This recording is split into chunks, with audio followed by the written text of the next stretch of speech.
तो सबका कठिन होता है, बस तरीके का उड़ान होना चाहिए।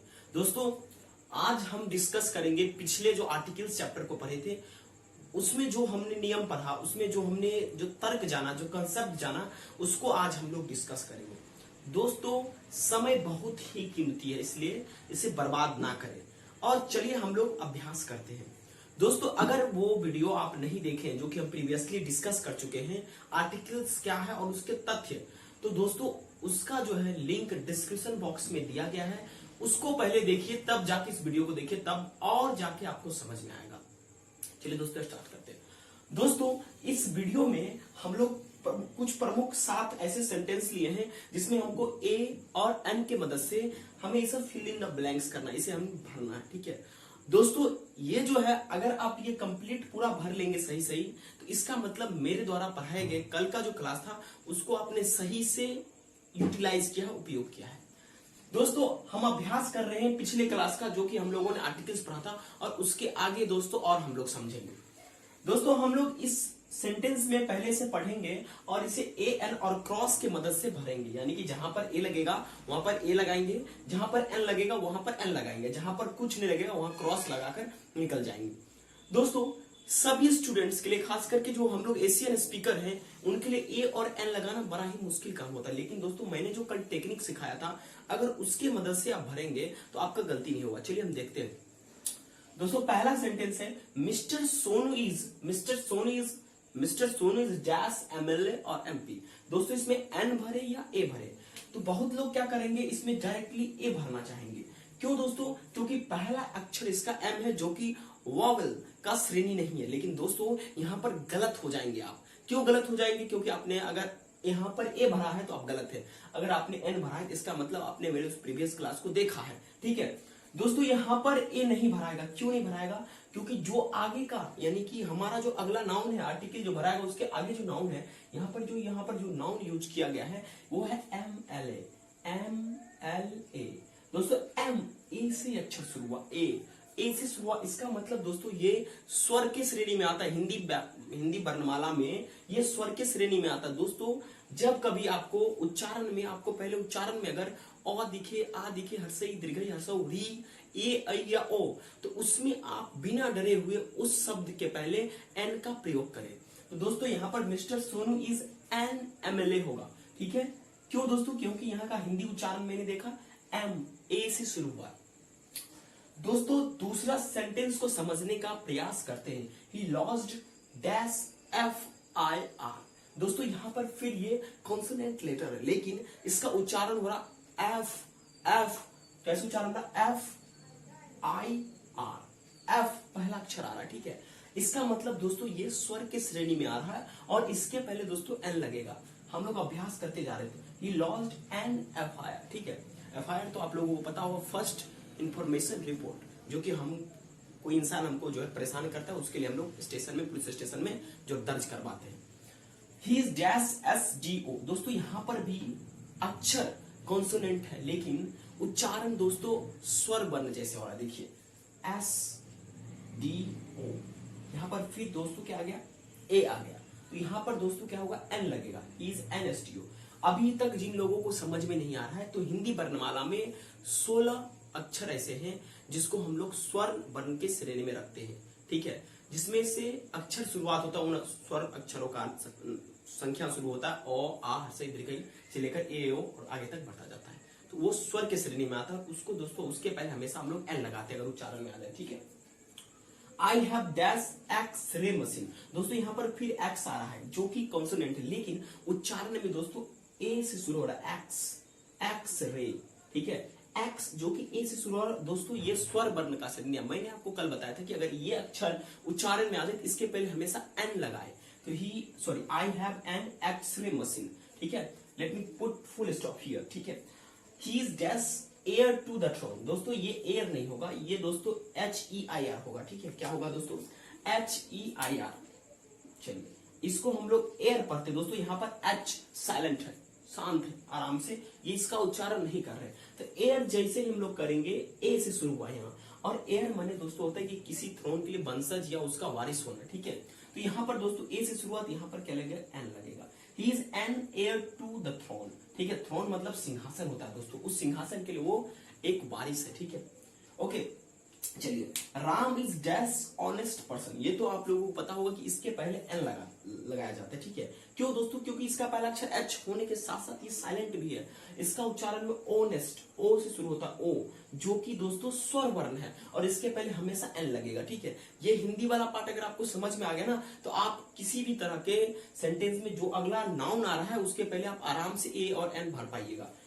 सी likes to eat dash ice cream, अगर हम यहाँ पर दोस्तों एन आइसक्रीम लगाएंगे, क्योंकि आइसक्रीम, ठीक है, तो एन लगेगा दोस्तों। नहीं नहीं नहीं नहीं नहीं नहीं, ये गलत हो जाएगा। अगर आपने एन लगाया तो गलत हो जाएगा, क्योंकि दोस्तों आइसक्रीम अनकाउंटेबल है, जिसको काउंट नहीं किया जा सकता है।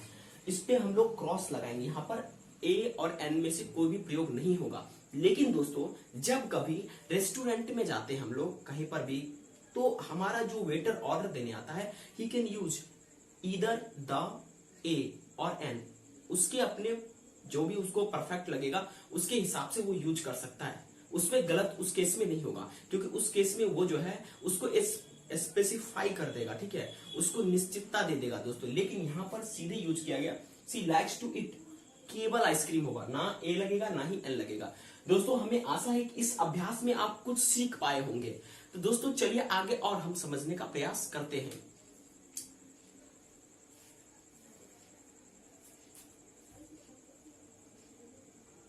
दोस्तों पीछे हम लोगों ने कुछ अभ्यास, मतलब जो भी हम लोगों ने कंसेप्ट सीखा था उसके आधार पर हम लोगों ने अब अभ्यास कर लिया। दोस्तों अब बारी है हमें अंदर की बातें समझने का कि आर्टिकल्स में ए या एन का प्रयोग हम कहां कर सकते हैं।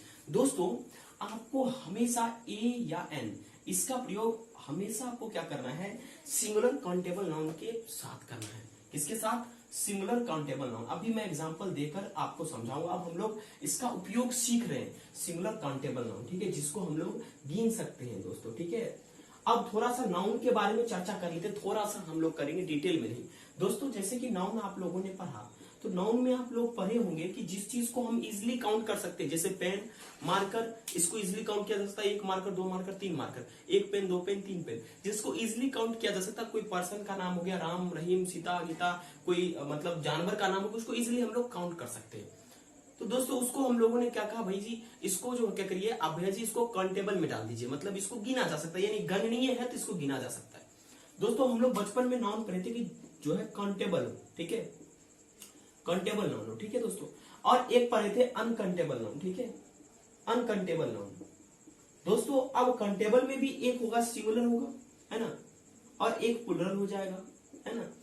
तो दोस्तों हमेशा आपको क्या करना है कि आपको हमेशा जो आर्टिकल प्लेस करना है, ए और एन प्लेस करना है, वो हमेशा सिंगुलर काउंटेबल नाउन के पहले प्लेस करना है, ठीक है। जैसे मैं अगर एग्जांपल में बोलूं this is a book, example में देखिएगा दिस इज अ बुक, यहां पर मैंने क्या किया, हमारा बुक क्या है, एक है, सिंगुलर काउंटेबल नाउन है, जिसको एक बुक है हम काउंट कर सकते हैं, इसलिए मैंने यहां पर ए लगा दिया, ठीक है। अगर यहीं पर मैं बात करूं दिस, यहां पर और मैं एक और एग्जांपल लूं, दीज दोज लेते, दोज आर बुक्स, ठीक है। तो यहां पर दोस्तों मैंने क्यों नहीं यूज किया, इसलिए मैंने यूज नहीं किया क्योंकि बुक्स का मतलब बहुत सारे बुक्स, मतलब बहुत ज्यादा, ये प्लुरल हो गया, यानी कि बुक का प्लुरल नाउन ये बन गया। तो मैंने शुरू में बताया कि हमेशा ए या एन सिंगुलर काउंटेबल नाउन के साथ ही प्रयोग होता है। तो यहाँ पर आपने इसका एग्जाम्पल देख लिया,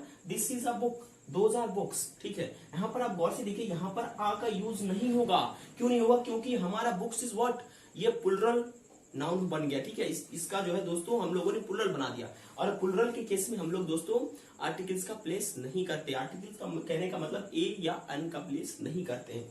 ये बातें आपको समझ में आया होगा, हम इसको और डिटेल में समझने का प्रयास करते हैं दोस्तों।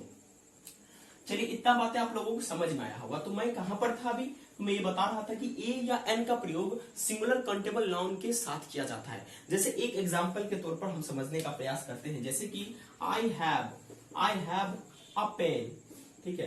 तो इस केस में दोस्तों देखिएगा पेन, यहाँ पर एक कलम की बात की जा रही है, इसलिए हम लोगों ने यहाँ पर आ पुट कर दिया, आई हैव अ पेन, ठीक है। दोस्तों अगर हम जो दोस्तों किसी आदमी के पास एक है, ठीक है, जिसको गिना जा सकता है इजीली, जैसे सी हैज अ कार, ठीक है, ओके, तो उस केस में दोस्तों हम लोग आ यहां यूज किया। लेकिन दोस्तों उसके पास गाड़ियां हैं तो उस केस में हम लोग नहीं यूज करेंगे, क्योंकि उस केस में दोस्तों वो प्लुरल बन जाता है, ठीक है, प्लुरल काउंटेबल, मतलब जिसको गिना जा सकता है लेकिन प्लुरल है, ठीक है, जैसे बॉय है बॉयज हो गया, ठीक है। ये सब दोस्तों इस केस को सिंगुलर कौन होता है, जैसे कि सिंगुलर नाउन कौन हुआ बॉय और प्लुरल नाउन कौन हुआ बॉयज, ठीक है दोस्तों।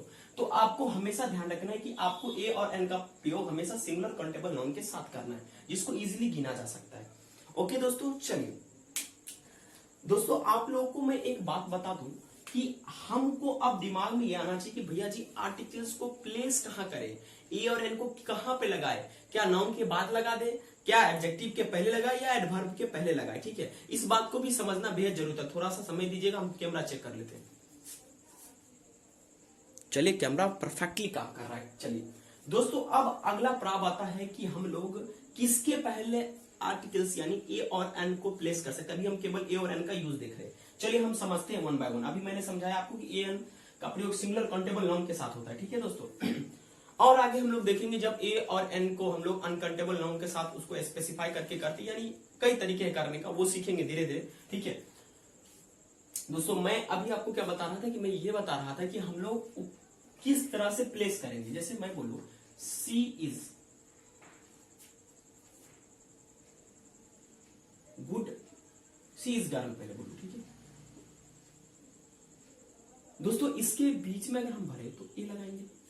ये बात तो तय हुआ कि अभी तक बचपन से हम लोग नाउन के पहले आर्टिकल का प्रयोग करते आए है कि नहीं, यानी कि ए यहाँ पर आर्टिकल्स है जो कि एक एडजेक्टिव का भी काम कर रहा है, ठीक है। मैंने आपको शुरू में बताया articles is a form of adjective, adjective का ही क्या ये बाल बच्चा है, फॉर्म है उसका, ठीक है। तो दोस्तों अब एक और हम सेंटेंस लिखने का प्रयास करते हैं। सी इज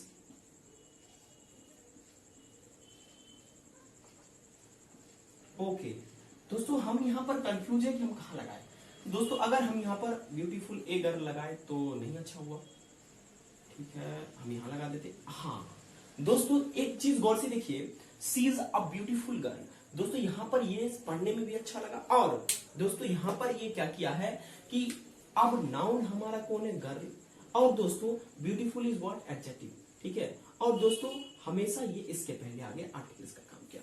तो दोस्तों यहां से 2-3 बात आपको स्पष्ट करना है। मैं एक एक एग्जांपल के साथ आपको मैं बता रहा हूं, ठीक है। एक बार फिर हम लिखते हैं she is dash very beautiful girl.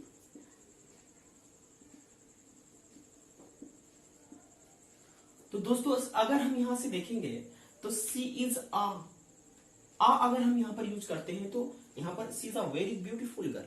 दोस्तों 3 सेंटेंस में हम लोगों ने देखा कि सबसे पहले आर्टिकल्स किसको मॉडिफाई कर दिया, नाउन को। उसके बाद एडजेक्टिव आ गया तो उसके पहले आ गया, उसको मॉडिफाई कर दिया। अगर उसके पहले एडजेक्टिव के पहले अगर एडवर्ब आ गया तो एडवर्ब के पहले वो प्लेस हो गया। तो इससे यह स्पष्ट हुआ दोस्तों, यहां पर मैं समझा दे रहा हूं, आपका नाउन गर्ल है, ठीक है, आपका ब्यूटीफुल एडजेक्टिव है और वेरी जो है दोस्तों आपका एडवर्ब है। तो इससे एक बात पता चला कि अगर सेंटेंस में नाउन है तो नाउन के पहले आर्टिकल आएगा, अगर नाउन के पहले एडजेक्टिव है तो आर्टिकल का प्रयोग एडजेक्टिव के पहले होगा। अगर दोस्तों एडजेक्टिव के पहले एडवर्ब है तो हम लोग आर्टिकल का प्रयोग एडवर्ब्स के पहले करते हैं, ठीक है। चलिए तो हम इसको समझ लिख लेते हैं तो ठीक रहेगा। अगर वाक्य में, अगर सेंटेंस में नाउन आए तो नाउन के पहले आर्टिकल्स लगेगा,